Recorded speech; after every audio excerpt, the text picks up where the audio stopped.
www.hazratfirozmemon.org.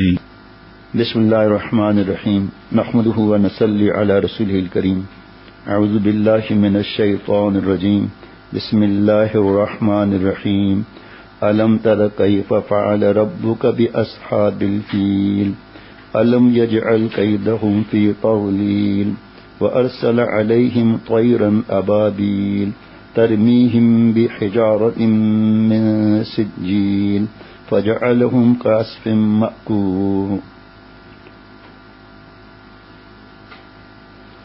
یہ معرف القرآن جدید جلد نمبر 8 صفحہ 188 پارہ نمبر 30 سورۃ فیل آیت نمبر 1. جناب کیا تم نے نہیں دیکھا کہ تمہارے پروردگار نے ہاتھی والوں کے ساتھ کیسا معاملہ کیا؟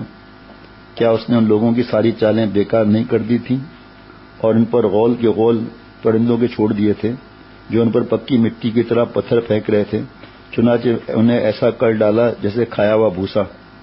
کون سے نمبر پہ؟ 22 پہ. امام حدیث و تاریخ ابن کثیر رحمۃ اللہ علیہ نے اس طرح نقل فرمایا کہ یمن پر ملوک حمیر کا قبضہ تھا بادشاہ کا. یہ لوگ مشرک تھے. ان کے آخری بادشاہ ذو نواس ہے جس نے اس زمانے کے اہل حق یعنی نصارہ پر شدید ظلم مظالم کیے. اس نے ایک طویل عریض خندق کھدوا کر اس کو آگ سے بھرا اور جتنے نصرانی بت پرستی کے خلاف ایک اللہ کی عبادت کرنے والے تھے سب کو آگ کی خندق میں ڈال کر جلا دیا، جن کی تعداد 20,000 کے قریب تھی. یہی وہ خندق کا واقعہ جس کا ذکر اصحاب الاخدود کے تام سے سورہ بروج میں گزرا ہے. ان میں 2 آدمی کسی طرح ان کی گرفت سے نکل بھاگے اور انہوں نے قیصر ملک کے شام سے جا کر فریاد کی کہ ذو ناس ملک کے حمیر نے نصارہ پر ایسا ظلم کیا، اب انتقام لیں. قیصر ملک کے شام نے بادشاہ حبشہ کو خط لکھا. یہ بھی نصرانی تھا. عیسائی نہیں بولنا چاہیے، نصرانی بولنا چاہیے، لیکن کہہ دیا تو کبھی کوئی جرم نہیں ہے، لیکن احتیاط اسی میں ہے. آپ اس کا انتقام لیں. یمن سے قریب تھا کہ آپ اس ظالم سے ظلم کا انتقام لو. اس نے اپنا عظیم لشکر 2 کمانڈر امیر اربات اور ابراہ کی قیادت میں یمن کے اس بادشاہ کے قبضے پر بھیج دیا. لشکر اس کے ملک پر ٹوٹ پڑا اور پورے یمن کو قوم حمیر کے قبضے سے آزاد کرایا. ملک حمیر ذو الناس بھاگ نکلا اور دریا میں غرق ہو کر مر گیا. اس طرح اربات اور ابراہ کے ذریعے یمن پر بادشاہ حبشہ کا قبضہ ہو گیا. پھر ایسا لگتا ہے میں نے تو پہلی دفعہ پڑھا. پھر اربات اور ابراہ نے باہمی جنگ ہو کر اربات مقتول ہو گیا اور غالب ہو گیا. یہی بادشاہ حبشہ نجاشی کی طرف سے ملک یمن کا گورنر مقرر ہو گیا. اس نے یمن پر قبضہ کرنے کے بعد ارادہ کیا کہ یمن میں ایک ایسا شاندار کنیسہ بنائے جس کی نظیر دنیا میں نہ ہو. اس سے اس کا مقصد یہ تھا کہ یمن کے عرب لوگ جو حج کرنے کے لیے مکہ مکرمہ جاتے ہیں اور بیت اللہ کا طواف کرتے ہیں، یہ لوگ اس کنیسیا کی عظمت اور شوکت سے مروب ہو کر کعبے کی بجائے اسی کنیسیا میں آ جانے لگے. اس خیال پر اس نے بڑا عالیشان کنیسیا اتنا اونچا تعمیر کیا کہ اس کی بلندی پر نیچے کھڑا ہوا آدمی نظر نہیں ڈال سکتا تھا، اور اس کو سونے چاندی اور جواہرات سے مزین کیا. پورے مملکت میں اعلان کرا دیا کہ اب یمن سے کوئی کعبے کی حج کے لیے نہ جائے، اس کنیسیا میں عبادت کرے. جناب جو عرب میں اگرچہ بت پرستی غالب آ گئی تھی مگر دین ابراہیم اور کعبہ کی عظمت اور محبت ان کے دلوں پر پیوست تھی. دین ابراہیم حضرت ابراہیم علیہ السلام. اس لیے عدنان اور قحطان اور قریش کے قبائل میں غم و غصے کی لہر دوڑ گئی، یہاں تک کہ ان میں سے کسی نے رات کے وقت کنیسیا میں داخل ہو کر اس کو گندگی سے آلودہ کر دیا. اور بعض روایت میں کہ ان میں سے مسافر قبیلے نے کنیسہ کے قریب اپنی ضروریات کی آگ جلائی اور اس کی آگ کنیسیا میں لگ گئی اور اس کو سخت نقصان پہنچا. ابراہ کو جب اس کی اطلاع ہوئی اور بتلایا گیا کہ کسی قریشی نے یہ کام کیا ہے تو اس نے قسم کھائی کہ میں ان کے کعبے کی اینٹ سے اینٹ بجا کر رہوں گا. ابراہ نے اس کی تیاری شروع کی اور اپنے بادشاہ نجاشی سے اجازت مانگی. اس نے اپنا خاص ساتھی کیا جس کا نام محمود تھا ابراہ کے لیے بھیج دیا اس پر سوار ہو کر کعبے پر حملہ کرے. بعض روایت میں کہ سب سے بڑا عظیم الشان ہاتھی تھا جس کی نظیر نہیں پائی جاتی تھی، اور اس کے ساتھ 8 ہاتھی دوسرے بھی اس لشکر کے لیے بادشاہ ابراہ نے بھیج دیے. 24 ہاتھیوں کی یہ تعداد بھیجنے کا منشا یہ تھا کہ بیت اللہ کے ڈھانے میں ہاتھیوں سے کام لیا جائے. تجویز یہ تھی کہ بیت اللہ کے ستونوں میں لوہے کی مضبوط اور طویل زنجیریں باندھ کر ان زنجیروں کو ہاتھیوں کے گلے میں باندھ دیں اور اس کو ہنکا دیں. سارا بیت اللہ معاذ اللہ فوراً ہی زمین پر آ گرے گا. عرب میں جب اس کی حملے کی خبر پھیلی تو سارا عرب مقابلے کے لیے تیار ہو گیا. یمن کے عربوں میں ایک شخص ذوالفر نامی تھا.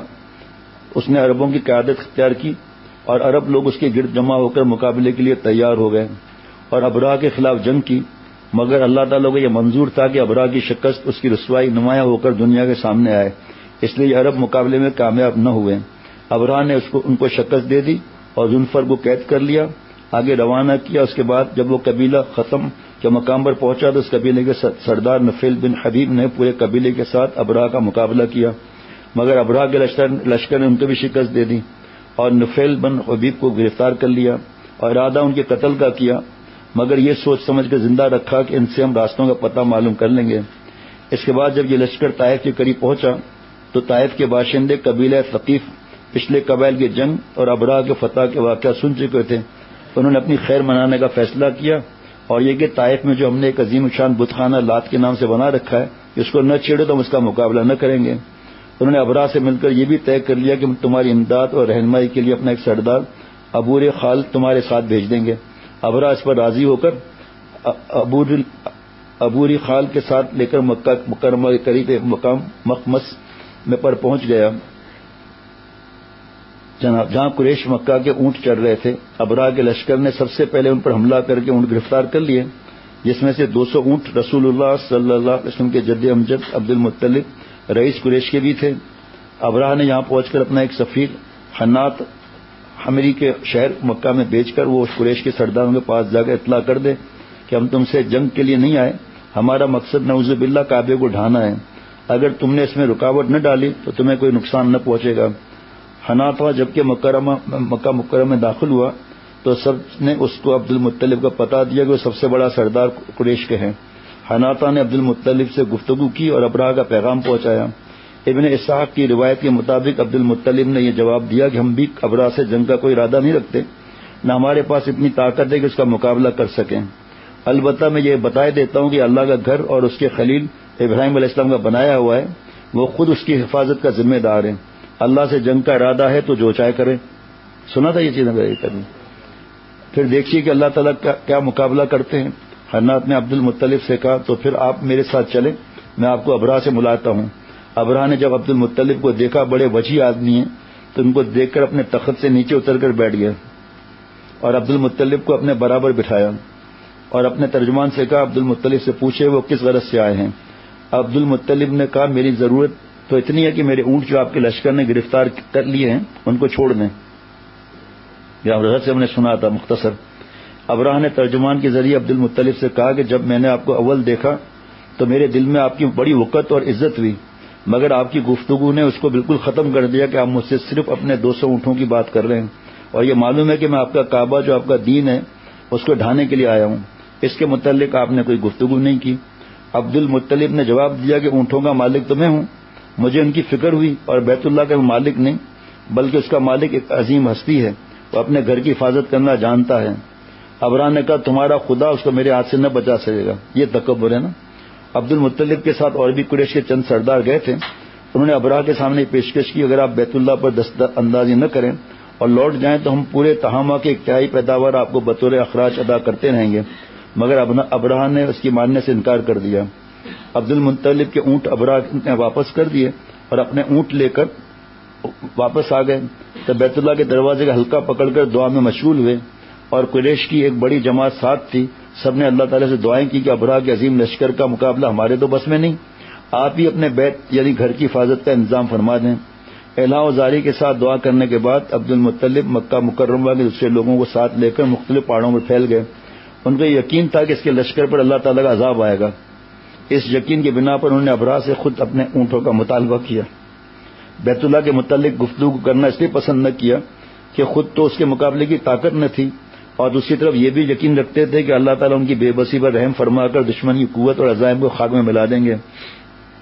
صبح ہوئی تو ابراہ نے بیت اللہ پر چڑھائی کی تیاری کی اور اپنے ہاتھی محمود نامی کو آگے چلنے کے لیے تیار کیا. نفیل بن حبیب جن کو راستے میں ابراہ نے گرفتار کیا تھا اس وقت آگے بڑھے اور ہاتھی کا کان پکڑ کر کہنے لگے تو جہاں سے آیا ہے وہیں صحیح سالم لوٹ جا، کیونکہ تو اللہ کے بلد امین محفوظ شہر میں ہے. یہ کہہ کر اس کا کان چھوڑ دیا. ہاتھی یہ سنتے ہی بیٹھ گیا. ہاتھی یہ سنتے ہی بیٹھ گیا. ہاتھی بانو نے اس کو اٹھانا چلانا چاہا لیکن وہ اپنی جگہ سے نہ ہلا. اس کو بڑے بڑے آہنی تبروں سے مارا گیا, اس کی بھی پرواہ نہ کی. اس کے ناک میں آنکڑا لوہے کا ڈال دیا, پھر بھی وہ کھڑا نہ ہوا. اس وقت لوگوں نے اس کو یمن کی طرف لوٹانا چاہا تو فوراً کھڑا ہو گیا. پھر شام کی طرف لوٹانا چاہا تو چلنے لگا. پھر مشرق کی طرف چلایا تو چلنے لگا. ان سب اطراف میں چلانے کے بعد پھر اس کو مکہ مکرمہ کی طرف چلانے لگے, وہ پھر بیٹھ گیا. تفسیر معروف قرآن. قدرت حق تعالی شان کا یہ کرشمہ تو یہاں ظاہر ہوا. دوسری طرف دریا کی طرف سے کچھ پرندوں کی قطاریں آتی دکھائیں گی جن میں ہر ایک کے ساتھ 3 کنکریاں, یہ بھی پہلے دفعہ سنا, 3 کنکریاں چنے یا مسور کے برابر تھی, ایک چونچ میں 2 پنجوں میں. 2 پنجوں میں.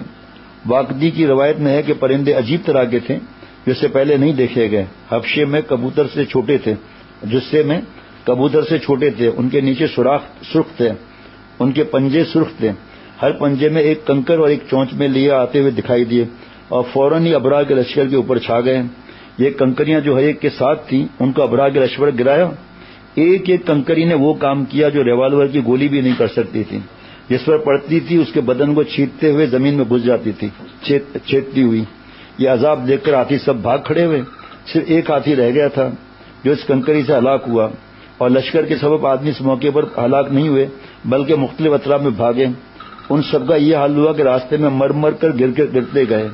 ابرہا کو چونکہ سخت سزا دینی تھی یہ فوراً ہلاک نہیں ہوا, مگر اس کے جسم میں ایسا زہر سرایت کر گیا کہ اس کا ایک ایک جوڑ گل سڑ کر گرنے لگا. اس حال میں اس کو واپس یمن لایا گیا. دارالحکومت صنعاء پہنچ کر اس کا سارا بدن ٹکڑے ٹکڑے ہو کر بہہ گیا اور مر گیا. ابرہا کے ہاتھی محمود کے ساتھ وہ ہاتھی بان یہیں بلکہ مکہ مکرمہ میں رہ گئے. ابرہا کے ہاتھی محمود کے ساتھ, محمود ہاتھی کا نام تھا, وہیں رہ گئے. مگر اس طرح کے دونوں اندھے اور اپاہج ہو گئے. آگے سننا غور سے. محمد بن اسحاق نے حضرت عائشہ رضی اللہ عنہ سے روایت کیا ہے, انہوں نے فرمایا میں نے ان دونوں کو اس حالت میں دیکھا ہے کہ وہ اندھے اور اپاہج ہیں. اور ہماری ماں عائشہ صدیقہ رضی اللہ عنہ کی بہن اسما رضی اللہ عنہ نے فرمایا میں نے دونوں اپاہج اندھوں کو بھیک مانگتے ہوئے دیکھا ہے. سبحان اللہ. اب یہ اتنا طویل واقعہ کیسے بیان ہوں گے بھائی؟ اب جو اللہ تعالیٰ جہاں تک پہنچائے دوسرے پھر آگے پہنچائیں انشاءاللہ تعالیٰ. www.hazratfirozmemon.org